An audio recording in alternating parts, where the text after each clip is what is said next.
wahai para pemuda dan juga pemudi, barang siapa yang sudah mampu ba'ah, dijelaskan oleh Imam Nawawi, ba'ah itu maksudnya menanggung beban pernikahan, falyatazawwaj, maka segera menikah. Antara mimpi dan kenyataan, esok pagi sinar lagi mengunci hari, lampaui mimpi tetap membara, cinta. Bismillahirrahmanirrahim. Assalamualaikum warahmatullahi wabarakatuh.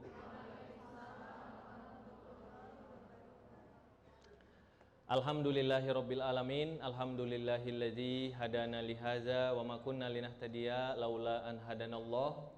Allahumma shalli ala sayyidina Muhammad wa ala alihi wa sahbihi wa sallim. Alhamdulillah, segala puji bagi Allah Subhanahu wa taala, salawat dan salam kepada Rasulullah sallallahu alaihi wasallam. Bahagia sekali teman-teman semua, kita bisa di acara yang diadakan oleh Anissa Community untuk membahas tentang persiapan pernikahan, ya. Untuk mencoba menjawab keraguan. Bagi yang memiliki keraguan, mungkin sepertinya banyak yang ragu ya, wajah-wajahnya wajah-wajah ragu. Saya ini sebenarnya siap nikah atau tidak, kan gitu ya. Hanya ingin atau memang sudah butuh atau memang sudah siap. Nah, itu 3 kondisi yang berbeda. Bagi teman-teman ahwat mungkin sebagian di atas juga sepertinya masih kosong ya. Kalau misalnya agak kesulitan, bisa di atas juga agak lapang.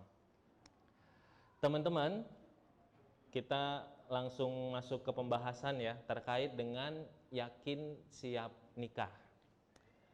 Yang ingin saya sampaikan pertama kali terkait dengan persiapan pernikahan, terkait dengan pernikahan adalah bahwa pernikahan itu bukanlah garis finish.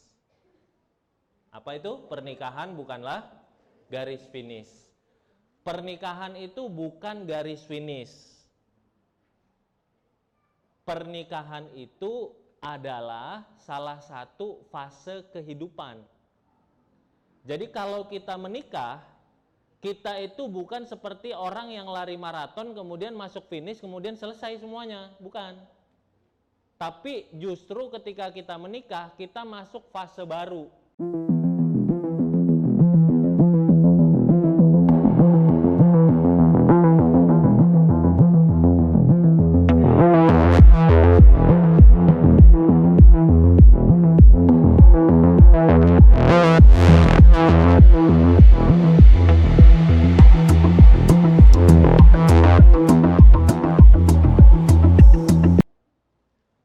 Yang dulunya kita sendiri, sekarang kita berdua. Yang dulunya kita tanggung jawabnya kepada Allah, kepada orang tua, sekarang ada tanggung jawab kepada istri, anak, atau kepada suami atau anak. Jadi pernikahan itu masuk fase baru. Berganti fase dia. Dulunya fase sendiri, sekarang berdua, tadi seperti itu. Nah, kalau ini pemahaman tentang pernikahan ada fase baru ini bisa kita dapatkan dengan utuh, kita tidak lagi akan menganggap bahwa kita hanya memantaskan diri ketika sebelum nikah. Biasanya kan semangat ya, ikut kajian. Tapi justru setelah menikah kita juga perlu memantaskan diri terus. Kenapa? Namanya fase baru pasti ada tantangan baru yang berbeda. Nanti setelah menikah teman-teman perlu memantaskan diri gimana caranya jadi ibu, jadi ayah. Nanti sesudah punya anak seperti saya, anak kecil menuju remaja, gimana mengelola anak remaja. Semuanya akan terus ada. Nanti sudah umur 40 gimana, nanti di Al-Quran surat Al-Ahqaf itu dijelaskan tentang karakter-karakter orang yang harusnya sudah umur 40 tahun. Nanti kita sudah tua, sudah punya anak, sudah dewasa, sudah punya cucu, beda lagi. Kalau kita mengerti bahwa pernikahan itu bukan garis finish, tapi adalah fase baru, kita tidak mengeluarkan semua sumber daya untuk hari hanya saja.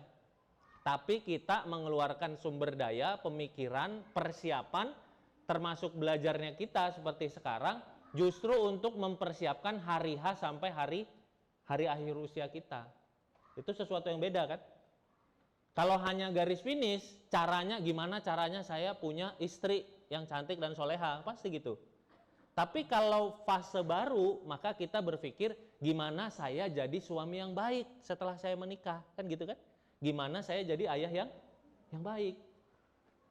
Memang iya benar, kita gimana saya menemukan istri yang soleha, yang nyaman dipandang, yang taat, yang baik, itu memang iya. Tapi itu hanya salah satu saja. Yang lebih penting justru gimana kitanya. Karena nanti di akhirat yang ditanya kitanya. Dan yang gak terlepas dari rumah tangga kita itu adalah tentang effort kitanya. Gitu. Bukan kita terima beres. Yang selanjutnya teman-teman, ini biar nggak terlalu terlalu menjadikan pernikahan ini sebagai beban, karena society kita kadang-kadang kan nikah ini sesuatu yang jadi beban ya, terutama yang buat akhwat kan, apalagi usianya sudah 25 ke atas ya. Nah, pernikahan ini pertama tadi bukan garis finish, yang kedua pernikahan itu bukanlah standar keberhasilan, bukan juga tujuan, tapi dia adalah salah satu sarana untuk mencapai tujuan. Tujuan kita itu kan fit dunya hasanah wa fil akhirati hasanah wa qina azabannar. Di dunia kita bahagia selamat, di akhirat kita bahagia selamat, dijauhkan dari api neraka. Tujuan kita itu ridho Allah. Nah, manusia ini itu tidak sama diberikan oleh Allah semuanya nikah umur 22, umur 23, umur 25. Nggak sama prosesnya, ta'aruf sekali langsung ketemu langsung nikah, beda-beda ya kan. Ada yang ketemu sekali langsung nikah, saya alhamdulillah seperti itu. Saya nikahnya umur 22, ta'aruf pertama kali langsung nikah, alhamdulillah. Ahwatnya mau kan, istri saya mau gitu. Ada yang mau ya alhamdulillah, solehah gitu orangnya. Tapi sahabat saya ada yang 11 kali ta'arufnya. Apakah kebahagiaan kami dari 1 dan 11, saya bilang alhamdulillah saya ta'arufnya cuma sekali. Coba kalau 2 kali, betapa meruginya saya, kan nggak ada kan. Saya kalau ditanya ke saya, Kang apa sih yang membuat bahagia? Ya alhamdulillah sayanya dapat istri yang solehah, gitu aja. Mau ta'arufnya 1 kali, 2 kali, 10 kali juga itu kan masa lalu, cerita dulu kan gitu ya. Nah teman-teman, yang perlu kita pahami adalah nikah ini bukan tujuan. Nikah ini bukan standar keberhasilan. Nikah jodoh itu adalah rizki dari Allah. Rizki itu, jodoh itu bagian dari rizki. Rizki itu Allah baginya itu berbeda-beda kan setiap orang ya. Enggak orang yang kekayaannya 10 juta dolar itu lebih mulia daripada yang 1 juta dolar. Enggak yang 1 juta dolar lebih mulia daripada yang 10.000 dolar atau 1.000 dolar. Yang mulia di sisi Allah adalah yang bertakwa. Jadi jadikanlah pernikahan itu sarana kita mencapai kebahagiaan dunia akhirat. Kalau sekarang ternyata kita belum ditakdirkan menikah tahun ini, ya nggak apa-apa. Mungkin tahun depan, kan gitu ya. Jalan menuju ridha Allah itu banyak gitu. Nah, yang ketiga, ini terkait dengan prinsip-prinsip dulu ya. Yang ketiga, nah, ini mungkin ada yang sebagian sudah pernah mendengar, ada yang belum. Dalam Islam, kalau kita lihat kitab-kitab fikih, misalnya salah satunya kitab fikih sunnah Said Sabiq dan fikih-fikih yang lain, pernikahan itu seperti dengan hukum-hukum fikih ibadah yang lain, itu dia berbeda untuk setiap orang.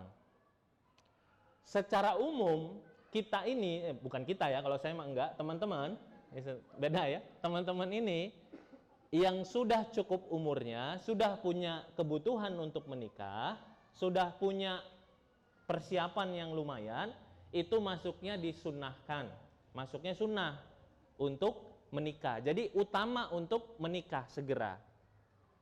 Ya ma'syarus syabab man istata'a minkumul ba'ah falyatazawwaj. Itulah ininya. Rasul menyampaikan kepada para pemuda, wahai para pemuda dan juga pemudi, barang siapa yang sudah mampu ba'ah, dijelaskan oleh Imam Nawawi, ba'ah itu maksudnya menanggung beban pernikahan, falyatazawwaj, maka segera menikah.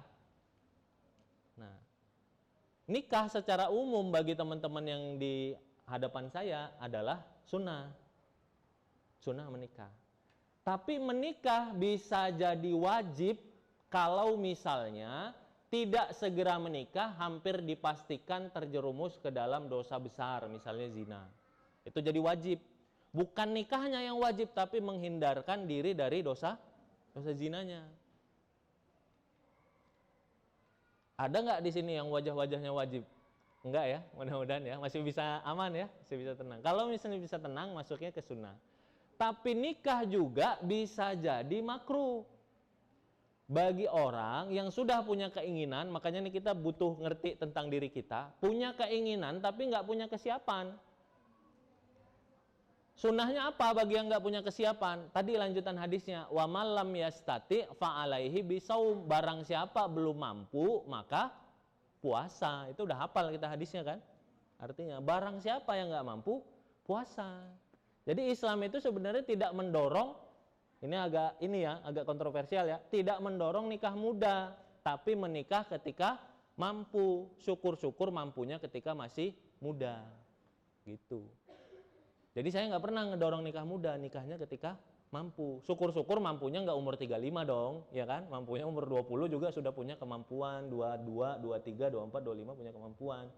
Tapi kalau belum mampu, kemudian memaksakan, sebenarnya kalau secara kaidah fikihnya itu fa'alaihi bisaum sebenarnya. Kalau belum mampu, puasa. Kemudian tadi, nah kalau mubah, umumnya mubah ini dia netral-netral aja gitu. Dia mungkin ini yang umur-umur masih kuliah atau lagi ngapalin Quran, dia nggak ada godaan, dia ngapalin Quran mungkin pesantren khusus putri, kemudian nggak ada godaan, dia nggak megang gadget, nggak segala macam, dia fokus dengan menghafal. Ya netral aja, kalau dia mau nikah mah nggak nikah juga ya nggak apa-apa, fokus dulu aja sama hafalannya, mubah. Bisa jadi haram, nikah bisa jadi haram, misalnya punya tujuan menikah untuk menghancurkan keluarga si wanita misalnya, atau dia belum selesai dengan urusan psikologisnya, misalnya dia nggak bisa suka sama wanita, dia sukanya sama laki-laki gitu, harusnya dia ke psikolog, psikiater.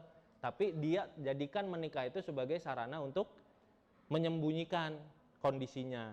Nah, yang seperti itu haram. Nah, para ulama jadi menjelaskan ini sama seperti yang ahwat nih. Ahwat kan hukum asal sholat bagi ahwat kan wajib, kecuali yang haid, ya kan? Kalau haid masuknya jadi haram, nggak boleh bahkan, kan gitu. Sama juga nih teman-teman. Jadi ini saya sampaikan agar kita punya pemahaman tentang diri kita nih. Kalau kita sekarang kondisinya, saya ini mau nikah, oke, kayaknya semuanya mau nikah ya, tapi saya sudah siap nikah nggak? Ini pengantar yang sini. Jadi pemahaman kita tentang kesiapan menikah itu nanti akan menentukan kita ngapain di tahun 2023. Apakah saya memantaskan diri dulu atau saya mencari orangnya? Kadang-kadang kan belum bahas tentang itunya ya, belum melihat ke diri, belum lihat ke pemantasan diri, udah langsung cari orangnya. Apalagi kalau orangnya yang dicem-cemannya udah ngasih kode-kode kan gitu ya, mau nikah. Udah deh saya siap nikah kalau gitu. Apa kriterianya? Kriterianya dia sudah siap nikah, Kang. Seperti itu.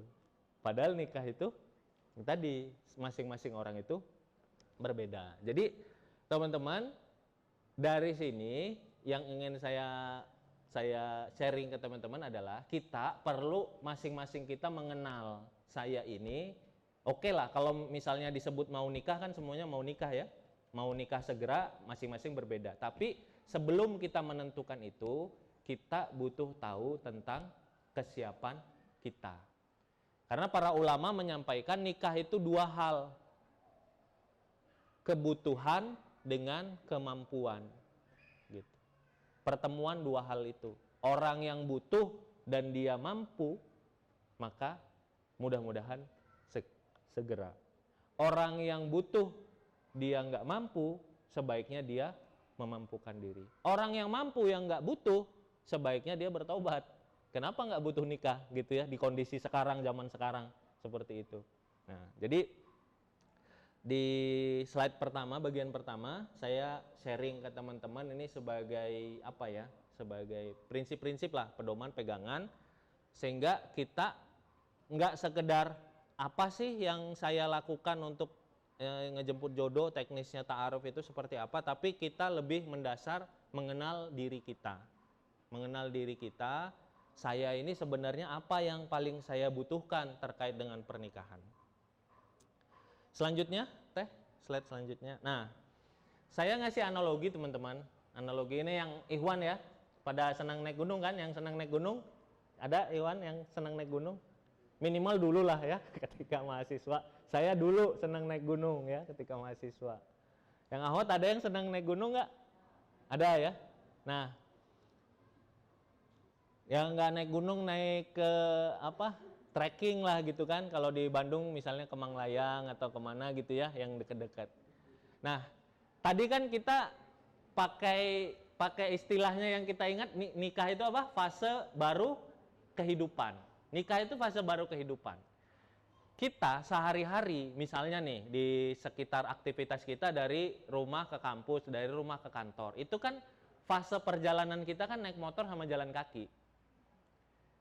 Perlu persiapan yang luar biasa nggak? Nggak perlu kan? Ya besok mah yang penting ada kunci motornya, ngelihat bensinnya cukup gitu kan? Ya udah naik aja gitu. Perlu latihan nggak jalan dari parkiran sampai ke ini? Nggak perlu kan? Udah aja langsung kan gitu. Kenapa? Karena kita sudah menjalani. Sama seperti sekarang nih saya tanya, perlu latihan lagi nggak kira-kira untuk jadi anak yang baik? Anak yang baik harusnya kan nggak ya. Tapi perbaikan mungkin iya. Tapi kan nggak perlu ya, karena kita dari kecil sampai besar kita sudah jadi anak, harusnya kita terus berbakti kan gitu. Memperbaiki iya, tapi perlu latihan nggak jadi anak? Kan nggak. Nah sekarang kita yang biasanya ini jalan sehari-harinya di kampus atau di kantor, tiba-tiba kita diajak sama teman kita, yuk naik gunung Manglayang yuk, hayo gitu kan. Kapan berangkatnya? Seminggu lagi, oke. Pertanyaan saya, orang normal apa yang dilakukan? Persiapan ya kan? Kira-kira apa yang dibawa gitu kan? Tendanya gimana, jaketnya gimana kan gitu ya? Kalau nggak pernah olahraga minimal adalah jogging-joggingnya dikit kan gitu kan? Normal, ya itu normal. Sama juga teman-teman dengan pernikahan. Kita nggak pernah sama sekali di umur hidup kita jadi suami yang laki-laki, bener nggak? Nggak pernah, paling ngelihat bapak kita aja kan? Ya oh jadi suami begini gitu. Yang Ahwat juga sama, nggak pernah jadi istri. Maka karena tadi ya, ini perlu diingat ya, nikah fase baru kehidupan. Karena kita mau masuk fase baru kehidupan,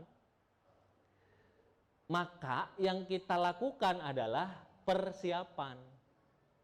Persiapan.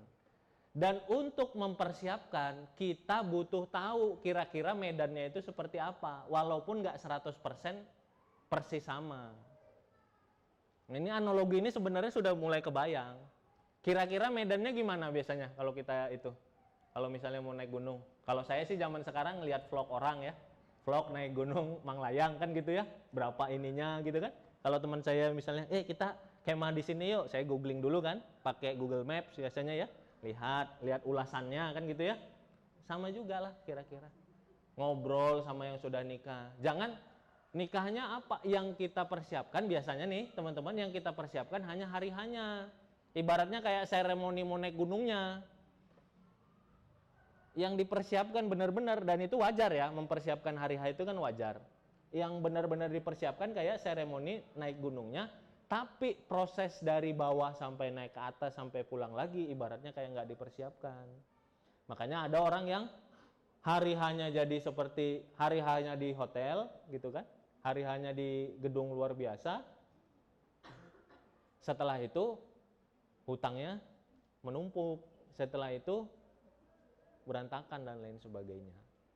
Maka yang kita inginkan sebenarnya kan hari hanya berkesan, tapi proses perjalanan naik gunungnya bareng-bareng sama pasangan itu juga baik, selamat, bahagia. Bisa nggak naik gunung itu bahagia? Ya sangat bisa ya. Kalau yang naik gunung ya sangat bisa. Kalau kita latihannya porsinya pas, happy itu. Saya pernah naik gunung kondisi fisiknya bagus sama naik gunung kondisi fisik yang nggak bagus, itu 180 derajat gitu. Seperti surga dan neraka, ya kan? Kalau misalnya lagi happy, lagi tenang, kita tenang-tenang aja gitu, happy ngelihat. Ibaratnya ada burung bisa kita dengarkan suaranya, kan gitu ya. Ada tupai bisa kita lihat. Karena apa? Fisik kita mendukung. Makanannya ada, airnya ada. Coba makanannya nggak ada, airnya nggak ada, fisiknya ngos-ngosan. Ada burung lewat juga udah nggak kedengeran. Gitu. Sama juga nih teman-teman, pernikahan juga kira-kira seperti itu. Jadi pernikahan ini adalah fase baru. Apa medannya itu seperti apa, kita butuh untuk persiapan. Nanti kita akan bahas sedikit detailnya. Kemudian bekal minimalnya tuh. Kalau misalnya kita mau ke dalam fase baru, bekal minimalnya. Itu pertanyaan yang mudah-mudahan bisa kita jawab dari pertemuan sekarang. Bekal kita minimal untuk nikah itu apa? Sama kayak naik gunung. Orang naik gunung kalau pakai sendal jepit swallow misalnya, itu nggak bekal minimal. Bekal minimal sendal gunung atau sepatu gunung malah, kan bagusnya gitu. Bekal minimal air misalnya 1,5 kali 2 botol bekal minimal. Biar nanti sampai di atas dia bisa masak lagi. Tapi kalau bekal minimal airnya cuma segini, oh bahaya itu. Gitu. Ada bekal minimal. Ada bekal ideal, nanti akan kita bahas. Kita juga membedakan nanti bekal minimal sama bekal ideal. Kadang-kadang nggak harus ideal juga. Tapi kalau misalnya Allah takdirkan kita menunggu, misalnya target nikah 2023, nikahnya 2024. Nah jangan kosong, mending bekal minimalnya ditingkatkan terus sampai ke ideal. Karena Allah kasih kita takdir, kita terus nambah bekal. Gitu. Nah, butuh bekal minimal, cuma nggak ada yang 100% sempurna. Jadi jangan juga nih nanti kadang-kadang nih mau menikah ada was-was, sudah belajar, sudah ikut persiapan, sudah mempersiapkan mental, sudah berproses ta'aruf menjelang hari H, tiba-tiba pasti cukup banyak yang sering seperti ini, sudah siap nikah emangnya gitu. Kalau yang laki-laki, saya mengalami dan teman-teman saya yang udah nikah hampir mayoritas mengalami, emang udah siap jadi suami, menafkahi. Biasanya gitu kan? Kekhawatiran kita menikah yang laki-laki terkait sama kemampuan menafkahi. Saya teman-teman yang laki-laki seumur hidup sebelum nikah nggak pernah ada kepikiran takut besok kira-kira makan apa. Atau takut kalau misalnya sakit berobatnya gimana.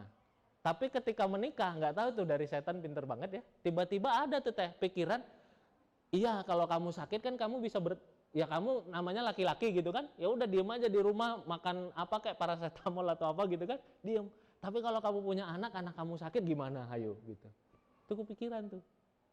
Padahal sebelumnya nggak pernah kepikiran. Sebelumnya bagus-bagus aja tauhidnya kan gitu ya. Iya sakit, insya Allah berobat kan gitu. Uangnya ada ya, insya Allah ada kan gitu. Kita kerja, kita usaha, insya Allah ada rezekinya. Tapi ketika sudah nikah, mancel kan pikir-pikirnya. Kalau punya anak gimana? Anaknya sakit gimana? Anaknya nanti susunya gimana? Wah, ada aja tuh pikiran. Nah itu kita perlu nanti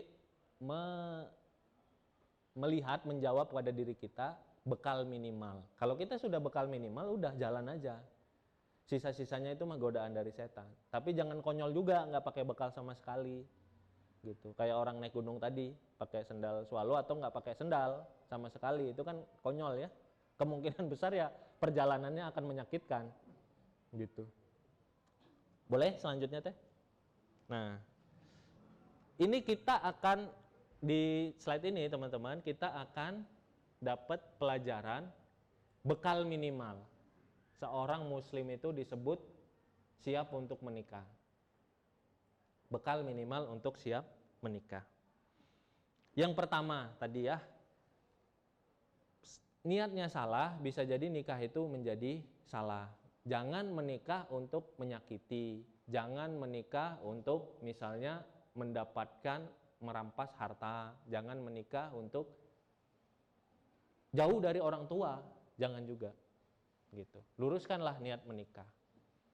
Nah, ada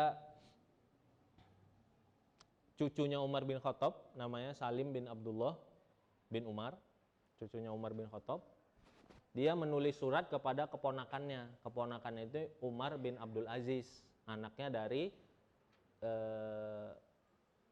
cucunya dari Abdullah bin Umar. Jadi dia adalah keponakannya Salim bin Abdullah. Nulis surat kepada Khalifah Umar bin Abdul Aziz. Kata beliau, wahai Khalifah, setelah dilantik kan gitu ya, ngasih surat kepada ponakan. Salim bin Abdullah ini ulama besar pada masanya. Kata beliau, wahai Umar bin Abdul Aziz, wahai Khalifah, sempurnakanlah niat. Karena sempurnanya niat itu setara dengan sempurnanya pertolongan Allah. Sempurnakan niat, karena sempurna niat itu setara atau sebanding dengan sempurnanya pertolongan Allah. Nah, niat ini kadang-kadang luar biasa. Niat ini kadang-kadang luar biasa. Nah, Rasulullah pernah menyampaikan dalam sebuah hadis, ada seorang Arab Badui masuk Islam. Dia masuk Islam, kemudian ini singkat ceritanya, dia masuk Islam, kemudian dia katakan, wahai Rasulullah, sebentar lagi mau ada peperangan. Wahai Rasulullah, saya masuk Islam itu mau agar saya bisa syahid, dan Allah Subhanahu wa taala mencabut nyawa saya dengan adanya panah atau senjata musuh masuk di kerongkongan saya. Udah oke, ya gitu sabda Rasulullah. Nggak berapa lama kemudian peperangan berkecamuk, dan setelah itu ada beberapa dari kaum muslimin yang meninggal dunia. Kemudian Rasulullah bertanya, mana tadi Arab Badui yang ngomong tadi mau mati syahid, kemudian dia ingin wafat dengan adanya senjata musuh menancap atau melukai lehernya. Kemudian dihadirkan, wahai ini Rasulullah mayatnya, dicek sama Rasulullah, ternyata benar.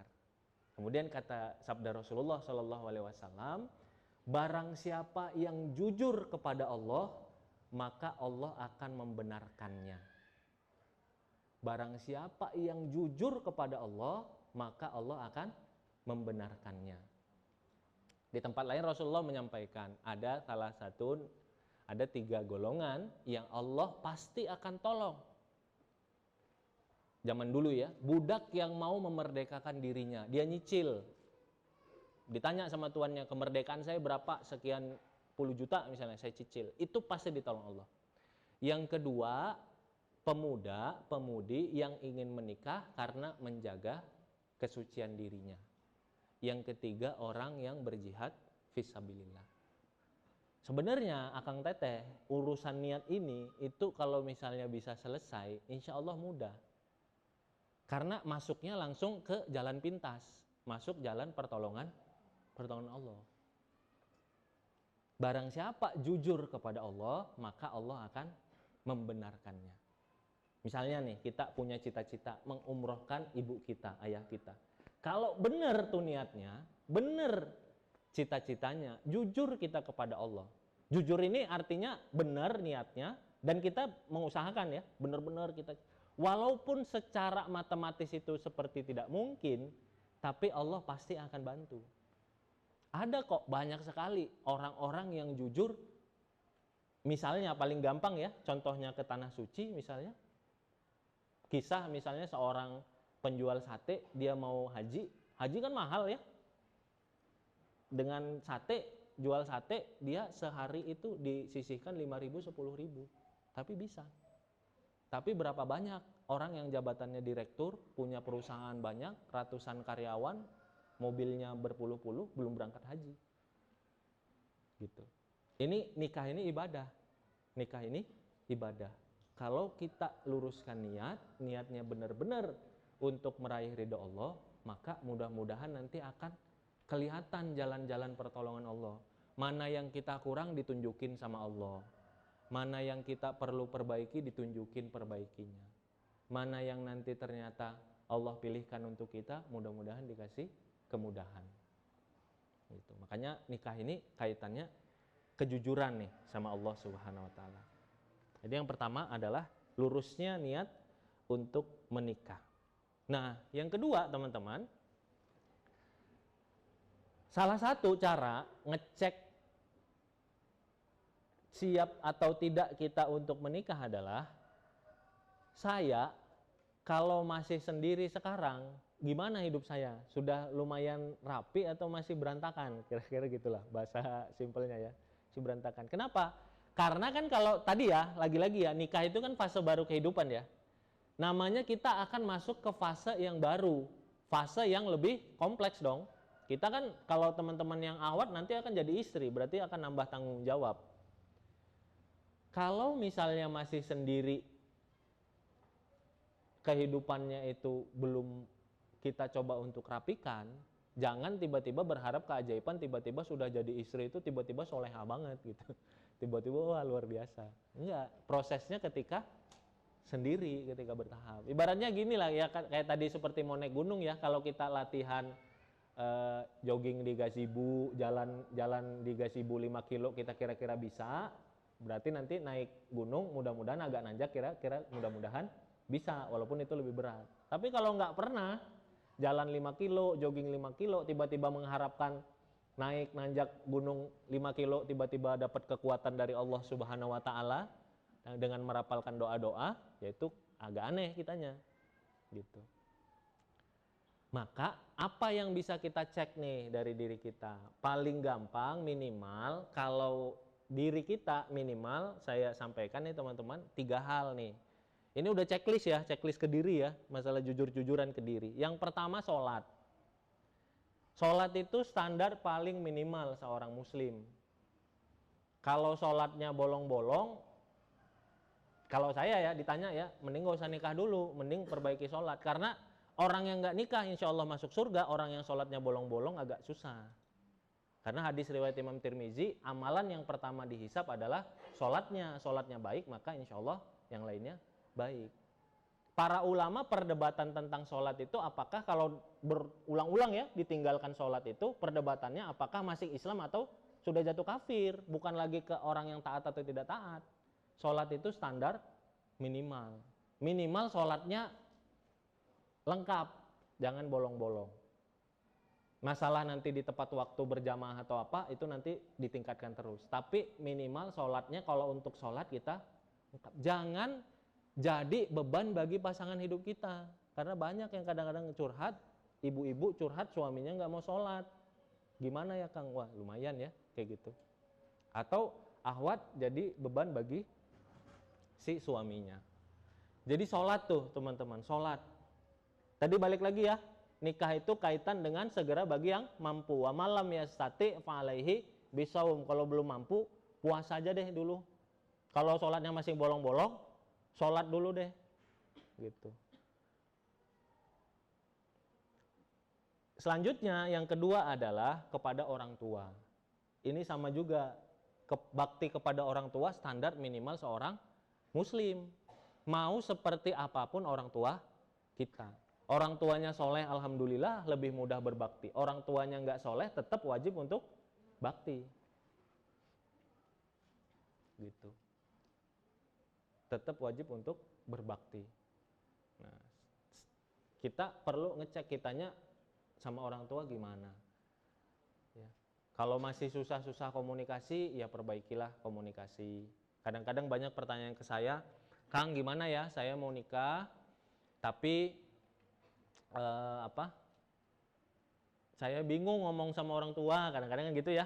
Nah, justru menikah itu jadikanlah dorongan, walaupun awalnya terpaksa ya, dorongan untuk teman-teman memulai komunikasi. Kang saya orang tua udah pisah, bapak di luar pulau, saya udah lama nggak ketemu sama bapak, padahal bapak ini adalah wali saya. Ya justru jadikanlah ini sarana untuk menyambung silaturahim, gitu. Jadikanlah pernikahan ini sebagai jalan-jalan kita meraih banyak kebaikan, teman-teman. Jadi banyak kebaikan. Kang saya sama orang tua saya susah ngomongnya, bapak itu tipenya maunya didengerin, nggak mau mendengarkan. Ya cobalah untuk ngobrol lebih lama. Kan orang kalau misalnya mau didengerin, kalau kita ngobrolnya 5 menit mungkin dia kuat ya ngomong didengerin. Tapi kalau 5 jam kan nggak kuat kan ngomong terus ya, lama-lama kan ngedengerin kita juga. Mungkin butuh lebih lama kali ngobrolnya gitu, biar bapak ngasih kesempatan kepada kita untuk ngomong juga gitu kan. Kalau ngomongnya masih 20 menit ya mungkin dia ngomong terus. Tapi kalau ngomongnya 3 jam gitu kan, iya Pak, iya Pak, iya Pak, lama-lama kan capek juga ya. Minum mungkin kan, awalnya minum, lama-lama, gimana pendapat kamu Le, kan gitu, lama-lama. Barulah kita pelan-pelan ngomong. Jadi bakti itu standar minimal juga seorang muslim. Dan yang ketiga sebenarnya teman-teman, kaitan sama pernikahan, yang bisa kita cek pada diri kita adalah gimana kita kalau misalnya dapat amanah.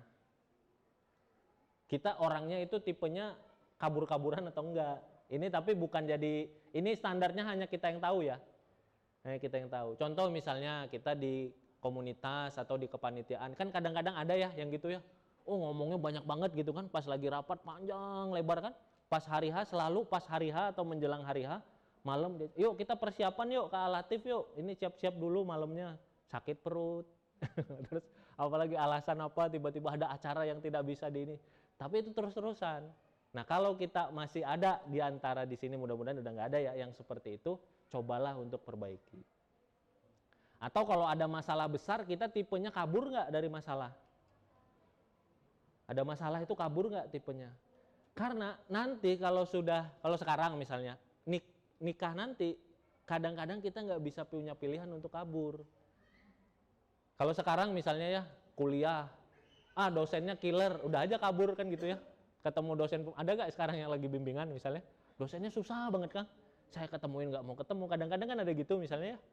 Nah teman-teman kalau misalnya tipenya kaburan, ya dia kan kabur, konsekuensinya adalah ya udah nggak lulus, saya sendiri kok yang ini.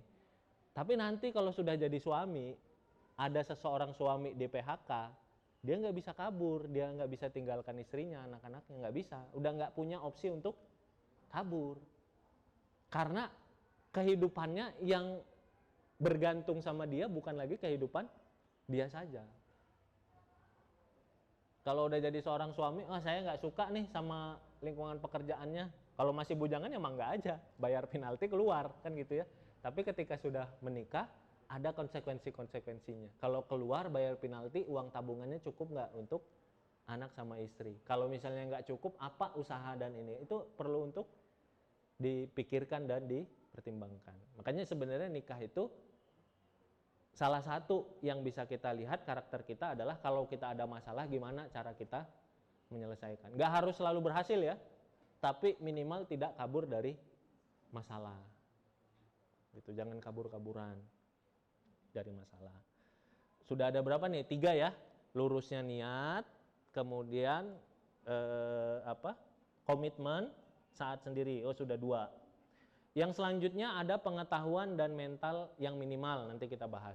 Pengetahuan dan mental minimal. Kan teman-teman nanti jadi suami tuh. Nah jadi suami itu ngapain? Nah itu butuh tahu tuh. Jadi suami tanggung jawabnya apa? Banyak suami yang sudah berpuluh-puluh tahun nggak tahu dia tanggung jawabnya, bahwa tanggung jawab suami itu bukan ngasih nafkah doang. Banyak loh suami yang, bahkan saya kadang-kadang miris ya, misalnya ada teman konsultasi ke saya sama istri gitu. Ada yang anggota komunitas konsultasi, beliau kerja di, sebutlah misalnya di Hong Kong. Yang bekerja ini wanita. Suaminya saya tanya, suaminya gimana di rumah? Kerja nggak atau usaha? Enggak. Terus nggak didorong, sudah didorong suami untuk kerja. Tapi bahasa dia, ya ini sudah takdir dari Allah. Kalau Allah kasih saya hidayah untuk kerja, saya bakal nyari kerja kok, kamu tenang-tenang aja. Padahal yang kerja dari pagi sampai tengah malam untuk ngurusin orang jompo itu istrinya. Saya tanya, Teteh kenapa bisa bertahan? Saya punya anak Ustadz, saya punya anak Kang. Kalau saya nggak ngasih, anak saya putus dari pesantrennya, anak saya putus dari sekolahnya. Sudahlah, bismillah. Mudah-mudahan dengan itu jadi jihadnya Teteh. Bermasalah kalau misalnya menikah tapi nggak paham bahwa tanggung jawab nafkah itu ada pada suami. Nggak bisa, sedangkan kita lagi sakit aja tetap tanggung jawabnya di kita gitu. Tetap perlu kita untuk pikirkan gitu. Apalagi tadi ya, lagi nggak mood buat kerja gitu ya, lagi nggak mood buat usaha gitu. Nanti kalau Allah takdirkan saya dapat hidayah, insya Allah saya dapat hidayah. Nggak seperti itu gitu. Nah kita butuh tahu suami itu laki-laki tanggung jawabnya seperti apa. Minimal kita tahu, jadi kebayang. Sehingga ketika nanti kita nikah, kita nggak kagetan. Apalagi nanti sudah berpuluh tahun menikah, kita nggak kagetan. Yang selanjutnya, nih, restu dari orang tua. Ada di sini yang sudah dapat restu dari orang tuanya untuk menikah segera? Yang Iwan? Jangankan restu, Kang, saya udah 3 tahun terakhir diteror. Yang lain belum ya? Belum dapat atau belum ngobrol? Belum ngobrol, oke, nggak apa-apa. Yang akhwat? Ada yang sudah dapat restu? Nggak apa-apa, nggak langsung saya suruh nikah ya, diangkat aja tangannya. Ada yang sudah dapat restu, boleh angkat tangannya agak tinggi. Nah, oke. Yang berarti kan saya lihat tadi yang akhwat ini sepertiga, yang Ikhwan sepertiga. Kalau yang Ikhwan mayoritas karena belum ngobrol kan? Takut, Kang, saya kalau ngobrol nanti langsung ditagih kan gitu ya. Ini aja belum ngobrol aja udah di sepet-sepet kan gitu ya. Kalau yang akhwat biasanya, yang akhwat belum dapat restu karena belum ngobrol atau sudah ngobrol tapi belum direstui? Yang sudah ngobrol belum direstui. Ini sama ibunya. Oh iya. Bagus ini tetehnya, pintar tetehnya. Belum direstui sekalian ibunya dibawa ya. nanti ibunya langsung ngobrol sama saya gitu, harapan tetehnya. Tapi saya ternyata ngasih materi bahwa nikah terkait dengan kebutuhan dan kemampuan ternyata. Ada yang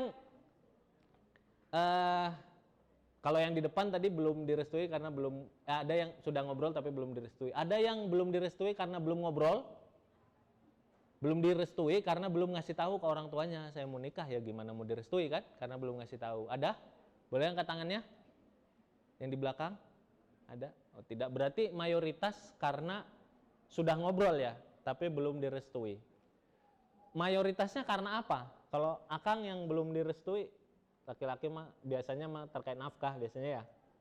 Yang belum direstui karena apa, Kang? Yang udah ngobrol. Enggak, saya nanya ke depan, yang di situ aja. Karena apa? Karena misalnya dianggap belum dewasa atau menyelesaikan kuliah atau nafkah? Karena? Hah? Masih kemudaan. Enggak, belum direstui nih, belum dapat restu. Kita mau menikah, ngobrol ke orang tua, "Mah, Pak, izinkan ya saya mau segera nikah." Janganlah, kamu mah masih kebanyakan main Mobile Legend misalnya kan, misalnya. Kurangin dulu main gamenya misalnya. Karena apa itu? Karena itu berarti masalah kedewasaan kan? Atau kamu mending fokus kerja dulu misalnya. Kalau Ikhwan biasanya apa? Belum direstui. Belum ada calon, tapi kan udah direstuin. Maksudnya untuk segera nikah ya. Ya kita anggap sajalah masalahnya kedewasaan, biasanya karena kedewasaan sama nafkah ya. Biasanya ya. Dianggapnya biasanya orang tua kalau belum restu itu ke laki-laki dianggap belum dewasa untuk jadi suami dan ayah, atau belum ada pekerjaan atau usaha yang kalau nanti sudah jadi suami dia bisa menafkahi istri dan anak-anaknya. Di luar itu ada juga, tapi biasanya berapa hal. Kalau yang akhwat nih belum direstui kenapa? Nah, umur kamu masih 13 tahun ya. Ada nggak yang di bawah 20 di sini? Biasanya karena apa teh? Kalau yang akhwat belum direstui, kedewasaan. Dianggap belum dewasa. Atau berbakti dulu ke orang tua. Bakti dululah ke orang tua gitu. Ada nggak yang gitu? Belum dewasa ya. Karena belum dewasa. Biasanya apalagi sih kalau akhwat itu? Oh, belum selesai kuliah, belum selesai dengan amanahnya kuliah. Oke. Itu kalau menurut Teteh kira-kira benar nggak itu orang tua seperti itu? Wah, tergantung ya. Tergantung, nanti kita bahas. Balik lagi ke yang tadi ya, saya pengen ngasih gambaran ke teman-teman, nikah itu bukan segala-galanya. Orang bisa dapat bahagia sama ini, bisa dari pernikahan, bisa dari ini. Ya nikah itu kayak gini ya. Orang ada yang dikasih anak, ada yang enggak gitu. Kan itu bisa diikhtiarkan tapi nggak bisa dipaksain kan gitu ya. Apakah orang yang nggak punya anak kemudian dia sulit masuk ke surga? Enggak juga. Apakah dia sulit bahagia? Tergantung. ya, kalau dia misalnya sangat fokus dengan itu, banyak kok yang bisa akhirnya menerima dan bersyukur dengan kondisinya. Dia jadi pengantin baru terus kan, sampai umur 60 tahun, berdua aja kemana-mana kan sama suami sama istrinya gitu. Tidak lengkap iya, tapi membuat bahagia tidak, bukan karena itu. Sama juga jodoh. Mungkin tidak lengkap kalau teman-teman sudah umurnya sudah ini, iya. Tapi apakah itu standar kebahagiaan, kesuksesan? Tidak. Tuh. Oke teman-teman, tadi restu dari orang tua. Ya, restu dari orang tua. Yang selanjutnya laki-laki kesiapan untuk menafkahi. Ini standar minimal ya, 5 ini ya. Laki-laki dia sudah punya kesiapan. Ya, dia punya mental bahwa dia siap untuk memberikan nafkah. Mau kerjanya apa, mau usahanya apa, ya terserah aja. Ini bukan kaitan dengan aset, bukan kaitan punya rumah pribadi atau mobil pribadi, atau tabungan berapa, bukan. Atau gajinya berapa, bukan. Tapi kesiapan. Kesiapan ini gini, teman-teman sekarang kerja, gajinya 3 juta per bulan. Kalau besok teman-teman nggak kerja, tetap siap nggak untuk cari nafkah buat anak sama istri, gitu. Siap Kang saya. Siap nggak kalau misalnya jalannya cuma misalnya ngegojek? Ya siap berarti. Tapi nggak siap Kang, saya kerjanya harus di posisi ini. Kalau nggak saya nggak apa-apa nunggu 20 tahun lagi juga. Atau dapat hidayah tadi ya, kayak si bapak-bapak tadi, nunggu dapat hidayah dari Allah, kalau saya rajin. Itu nggak siap sebenarnya. Jadi kesiapan itu nggak kaitan dengan aset, dengan gaji saat ini, dengan ini, tapi siap untuk senantiasa bekerja atau berusaha menjemput rezeki demi memenuhi tanggung jawab menafkahi istri dan anak-anak. Gitu. Karena nanti memang sesuai dengan kemampuan ke si suami dan si ayah tadi. Oke teman-teman, selanjutnya ya. Selanjutnya persiapan spiritual. Saya agak cepatkan saja. Waktu kita sudah ini persiapan spiritual. Ini sebenarnya masuk penjelasannya ke yang tadi mayoritas ya. Penjelasannya ke poin 1 sama poin 2. Bahwa terkait dengan lurusnya niat dan hal-hal yang komitmen mendasar seorang muslim-muslimah kaitannya dengan ibadah khususnya sholat. Bakti ke orang tua. Mirip ya? Sama sebenarnya. Kalau yang tadi itu di 5 poin tadi, 2 yang awal. Lurusnya niat dan komitmen kepada diri kaitan dengan Allah. Sholatnya kaitan dengan orang tua, baktinya. Ya. Dan ini juga sama, bertanggung jawab dengan amanah. Sudah saya jelaskan yang tadi. Masuk ke slide selanjutnya teh. Nah, ini biasanya juga yang jadi pertanyaan. Persiapan ilmu dan mental. Gimana sih Kang, saya siap ilmu dan mental? Ini kan yang jadi pertanyaan ya, dan teman-teman ya. Kalau laki-laki itu, gimana sih Kang Arif, saya itu disebut seorang laki-laki yang sudah mampu lah secara pengetahuan dan mental untuk jadi seorang suami. Nah, yang pertama teman-teman, kita perlu tahu peran dan kewajiban kita jadi suami.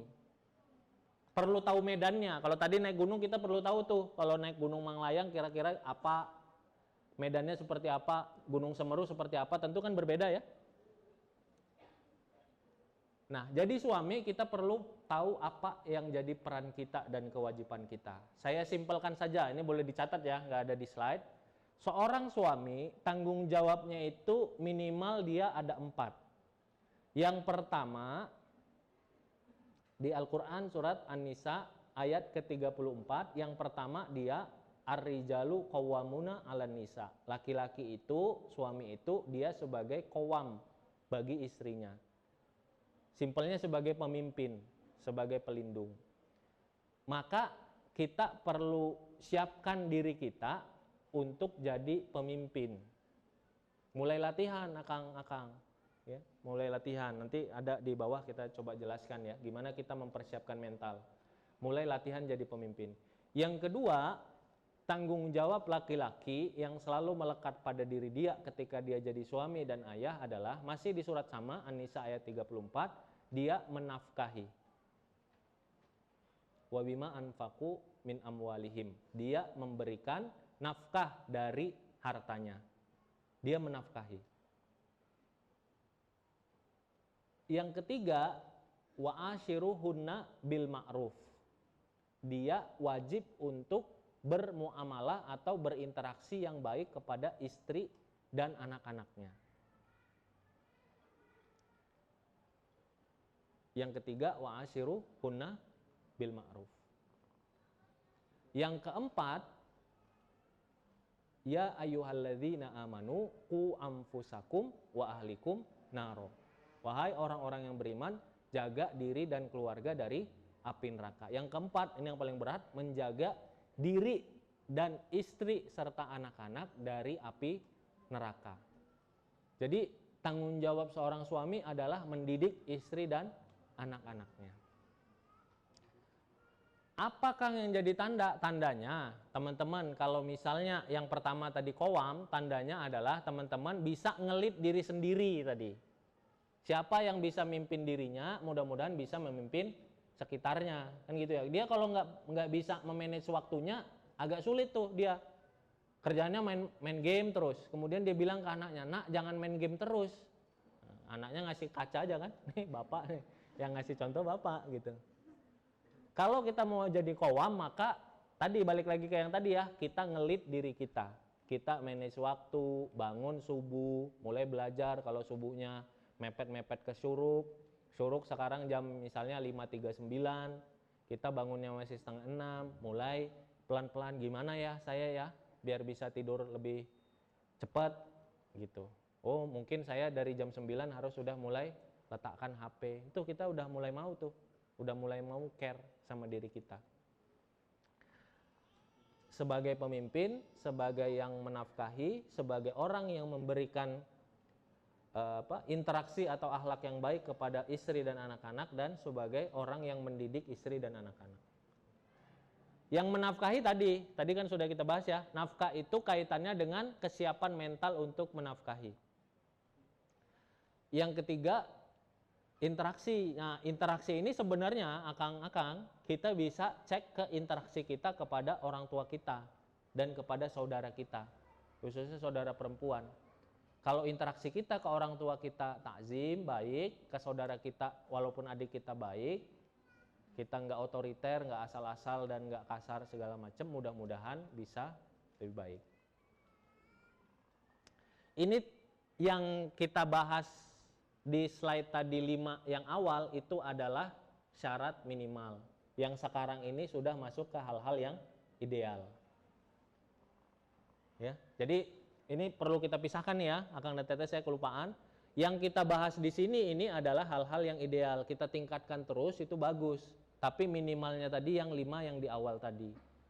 Jadi jangan sampai, Kang saya sama adik saya masih agak suka marah-marah nggak ini, saya nggak bakal, berarti nggak siap-siap nikah ya? Bukan gitu. Kita yang penting tahu yang idealnya mau seperti apa, terus perbaiki, kan gitu.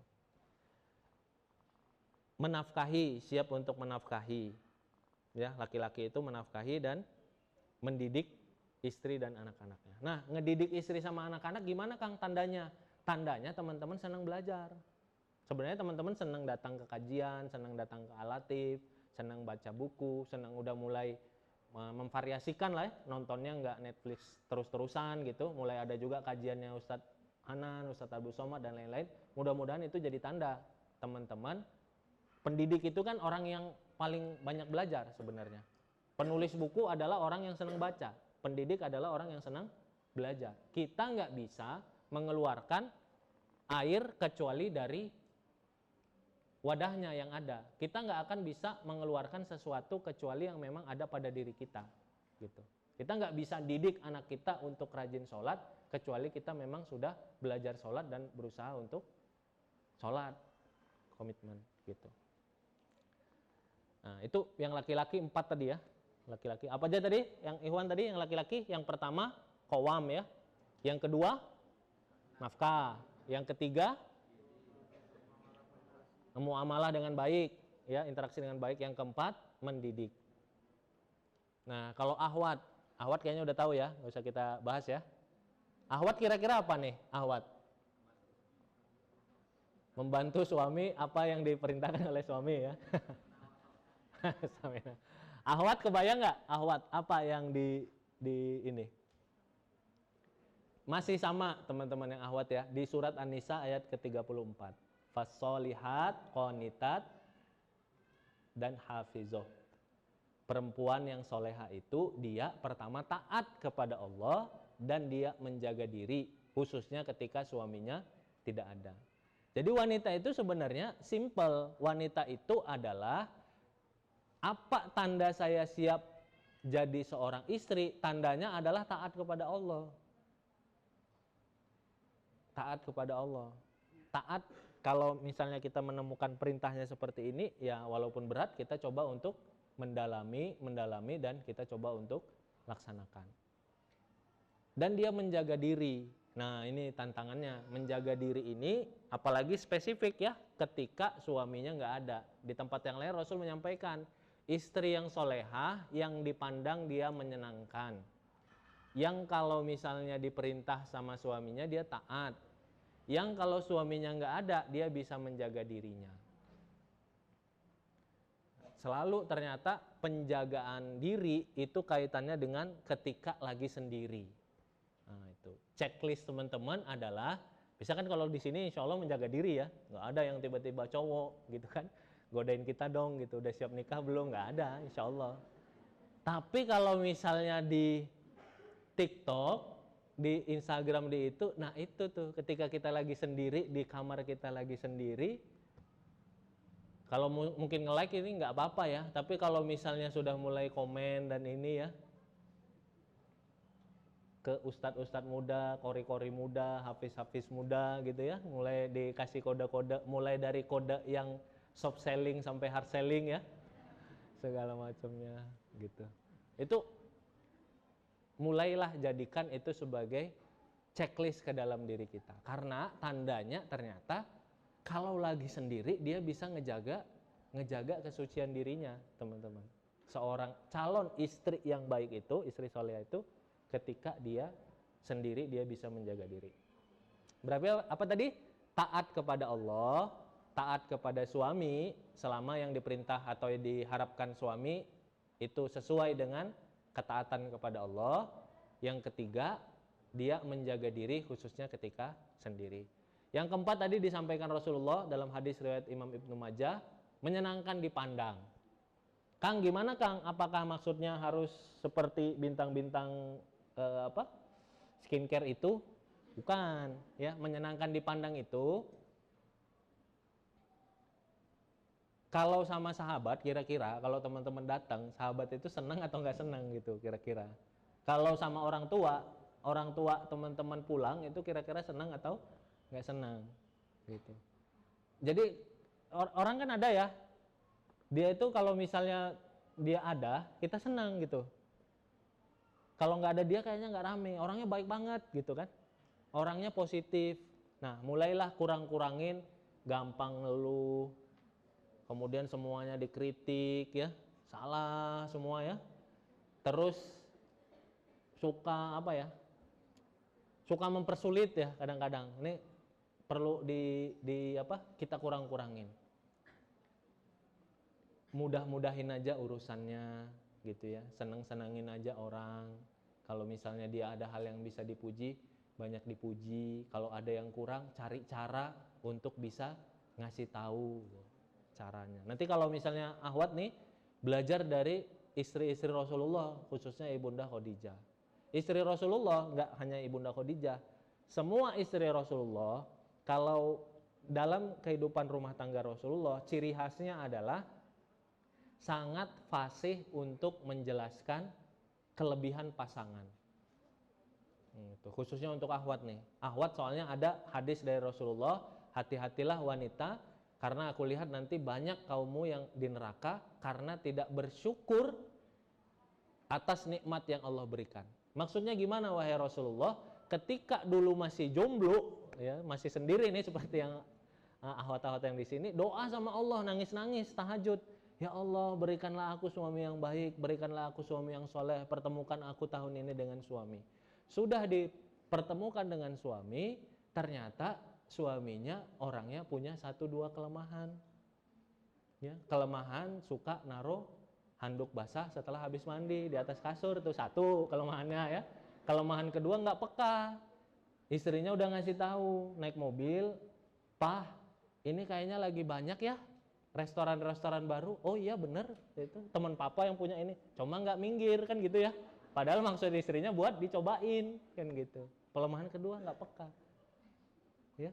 Kelemahannya dua itu aja teman-teman, tapi karena dua itu jadi lupa dia sama semua kebaikannya. Itu sudah jadi sesuatu yang Rasul peringatkan. Caranya gimana nih? Caranya gimana agar kita jadi yang menyenangkan? Caranya adalah kita mudah untuk melihat kelebihan orang dan latihan. Nanti biasanya kalau sudah jadi istri, saya nanya biasanya, bisa nggak nyebutin 100 kelebihan suami dalam waktu 10 menit? Kok bisa Kang, susah. Wah gimana? Padahal ya suami saya biasa-biasa aja, dia sholat nggak? Sholat, itu kelebihan berarti kan? Kelebihan nomor satu dan yang utama. Karena banyak ibu-ibu yang pusing suaminya nggak mau sholat. Bagi ibu-ibu yang suaminya nggak mau sholat, dia berdoa tiap malam apa? Biar suaminya mau sholat. Jadi suami mau sholat itu adalah kelebihan, itu disyukuri. Suaminya ngasih nafkah nggak? Ngasih sih Kang, cuma ya pas-pasan gitu gajinya. Ya itu udah kelebihan. Ada yang lain yang harus istrinya yang banting tulang sampai ke luar negeri bahkan jadi tenaga kerja di luar. Suaminya ngajak ngobrol nggak? Ya ngajak ngobrol, itu juga kelebihan udah. Jadi kekurangannya apa? Ya itu tadi paling Kang kalau mandi itu nggak bersih Kang, cepet-cepet buru-buru gitu ya. Kalau misalnya ngasih handuk yang gitu-gitu. Jadi belajarlah untuk banyak melihat dari sahabat kita dan orang tua kita itu kelebihan. Latihannya sama orang tua aja. Orang tua itu pasti banyak kelebihannya. Pasti punya banyak kelebihan, tapi pasti punya kekurangan. Sama juga nanti suami itu pasti punya beberapa kekurangan dan punya banyak kelebihan. Siap berinteraksi dan bekerja sama. Ini kita sudah di slide terakhir ya, sudah poin-poin terakhir. Siap berinteraksi dan kerja sama. Nah, saya menganjurkan teman-teman, nikah ini sebenarnya sama seperti kita berkomunitas sebenarnya. Sama seperti kita bersahabat. Sama seperti kita jadi anak di keluarga. Cuma nanti beda peran aja. Nikah itu, kan nikah itu nggak selalu urusannya traveling ya. Yang diposting sih traveling biasanya ya, atau makan di restoran kan. Tapi nikah itu apa biasanya? Sehari-harinya ngobrol, ya kan? Ada yang ngambek, ada yang ngalah, kan gitu ya.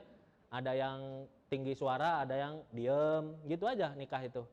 Ada yang berpendapat, ada yang nggak setuju, cuma gimana caranya kita menyampaikan ketidaksetujuan nggak langsung, gitu aja. Jadi nikah itu sebenarnya kayak kita berkomunitas aja Kang, kayak kita berorganisasi, kita sebagai anak di keluarga gitu. Jadi tingkatkanlah itu skill-skillnya. Lagi-lagi ini sudah masuk ke yang hal-hal yang ideal ya, yang di-upgrade gitu. Ini bukan syarat kita siap untuk nikah, bukan. Ini yang mau kita tingkatkan.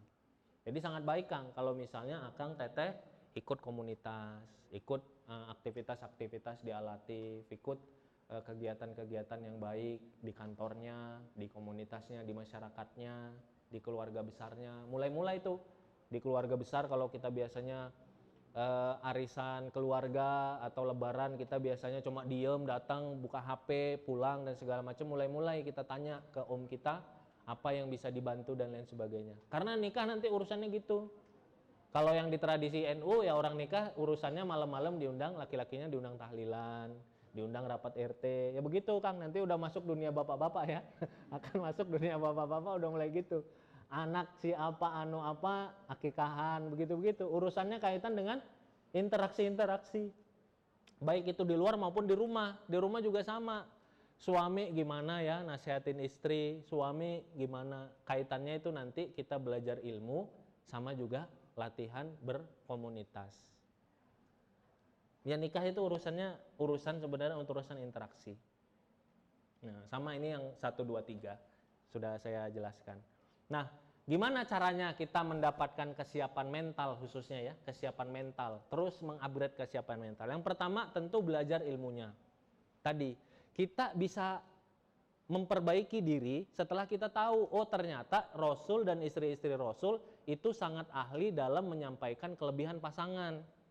Sehingga kita tahu, oh yang baik adalah seorang laki-laki yang bisa ngerti kelebihan pasangan, istri yang bisa ngerti kelebihan pasangan. Kan itu kita tahu setelah kita dapat ilmunya. Berarti caranya yang pertama adalah belajar. Datang ke kajian, dengar kajian di YouTube, baca buku, itu caranya. Kalau kita nggak tahu, kita nggak bisa mempersiapkan diri. Caranya yang pertama adalah belajar. Yang kedua, ini sangat saya sarankan khususnya yang tahun ini target nikah. Yang kedua adalah ambil tanggung jawab lebih. Ini hackingnya lah ya, cara hackingnya ya, life hacknya. Yang laki-laki, teman-teman nanti kan akan menafkahi. Sekarang belum kan, belum ngerasain kan, menafkahi mengeluarkan uang 5 juta, 10 juta, 15 juta setiap bulan stabil tuh. Gak bisa kita bilang, nak, bapak ini lagi menurun bisnis ya, besok kita puasa Daud ya. Ke anak umur 3 tahun nggak bisa teman-teman, itu nggak bisa. Ya, sudah ada itu batas minimal pengeluaran sudah ada. Gimana nih, Kang, caranya kita biar punya mental untuk menafkahi? Salah satu caranya yang bisa adalah kalau kita keluarga kita besar, adik-adik kita masih ada yang kecil masih sekolah, bilang ke bapak, Pak, adik saya yang masih SD, insya Allah AA yang akan nanggung SPP-nya. Itu kecil Kang, SPP berapa sih Kang SD misalnya sekarang? Paling kan 200.000 ya. Ya 200.000, paling 200.000 itu 1/10 biaya keluarga kan. Nah kalau kita sudah biasa mengeluarkan yang rutin seperti itu, kita akan ngerti bahwa ada sesuatu yang rutin itu beda. Beda Kang sama sedekah yang sifatnya charity. Kita lagi ada lapang, kita kasih, beda tuh, nafkah itu beda. Kang, keluarga saya udah kaya Kang, gitu kan. Saya anak satu-satunya, gimana? Bapak saya mau saya bantu apa? Nggak ada lagi anaknya. Adik asuh Kang. Adik asuh. Kan ada yayasan atau lembaga sosial. Kayak Anissa Community kan ada juga programnya ya, program ngajar atau apa, ada program kita bulanan, misalnya gitu. Akang ambil aja dari yang paling Akang ngerasa aman. Amannya misalnya sebulan 50.000, sok aja 50.000.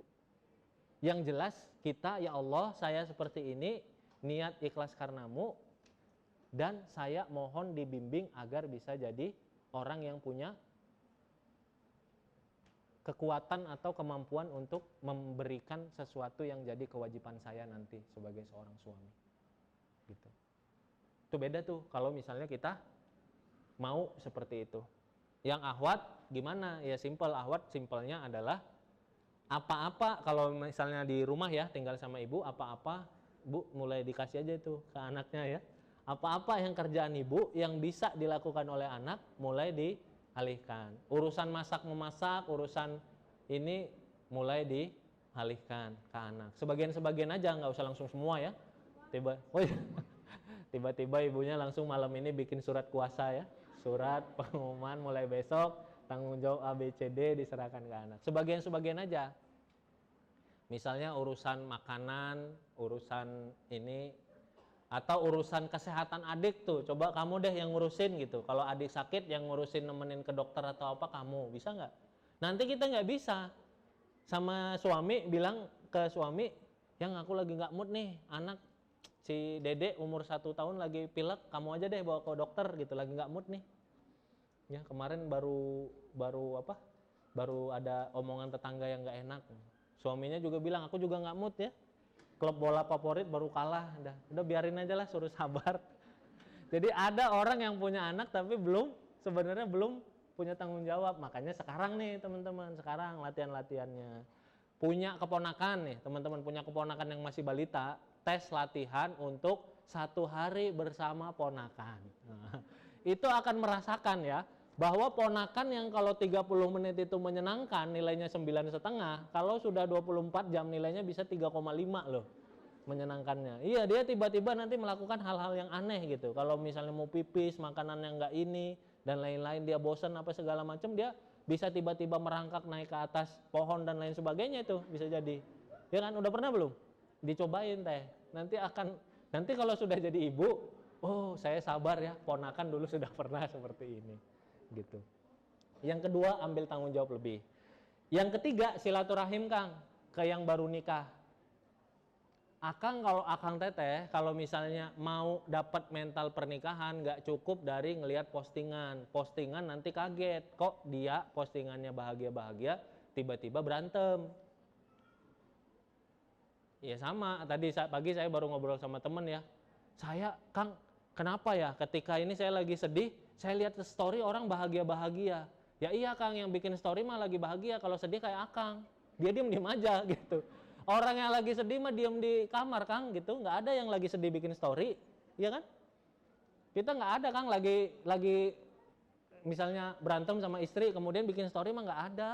Yang lagi pacaran sama istri ke ini pegang-pegangan tangan bikin story, bidadariku terima kasih ya Allah engkau sudah memilihkannya untukku, itu masuk story teh, masuk postingan, masuk story Instagram ya kan.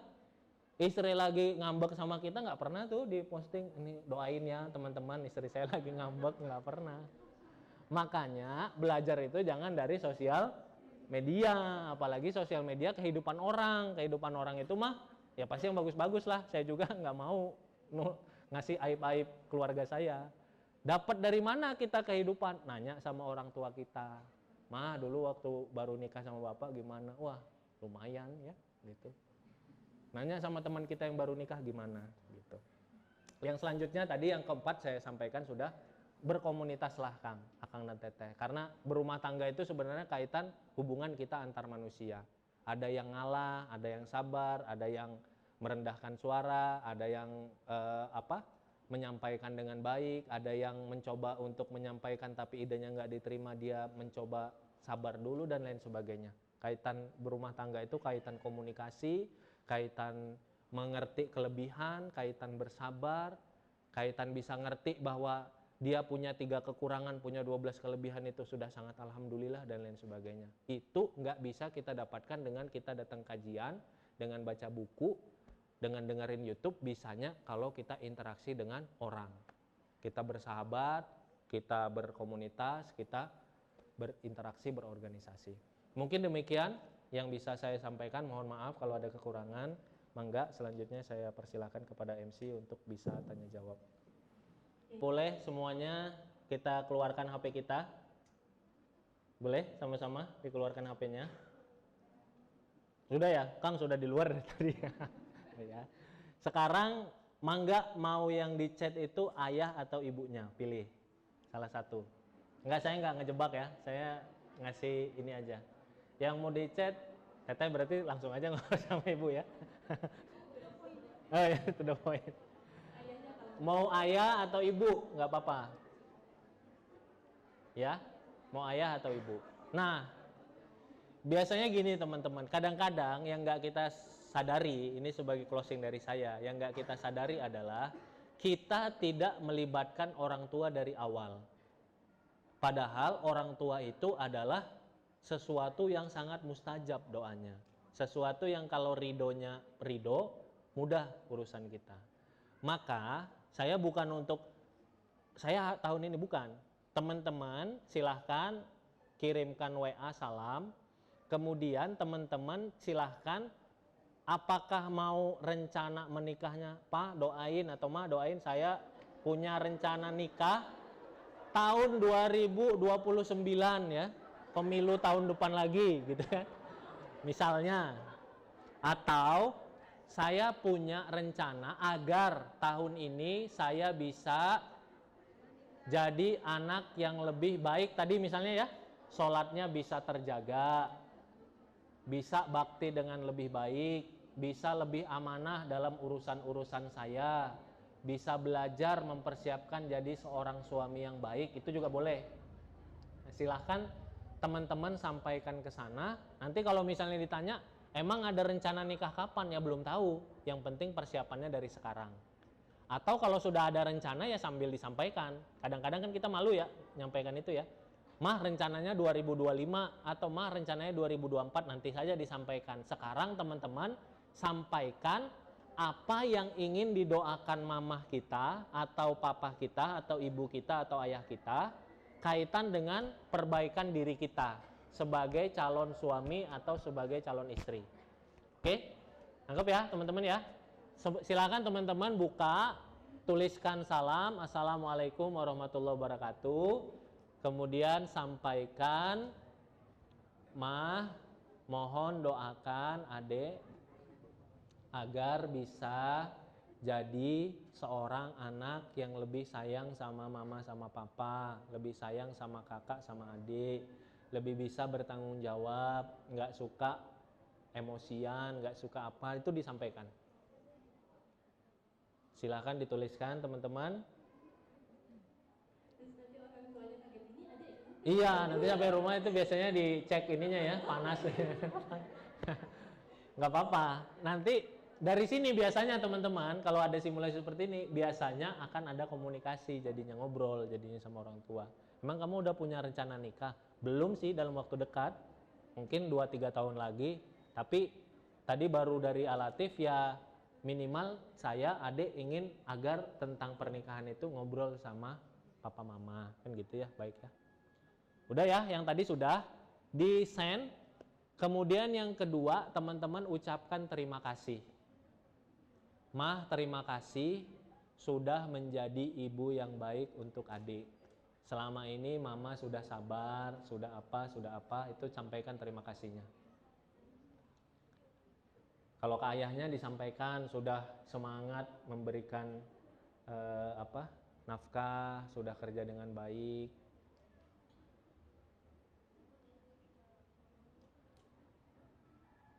Yang ketiga, sampaikan mohon maaf. Mohon maaf kalau selama ini masih ada kekurangan. Mohon maaf kalau belum bisa membahagiakan. Mohon maaf kalau apa.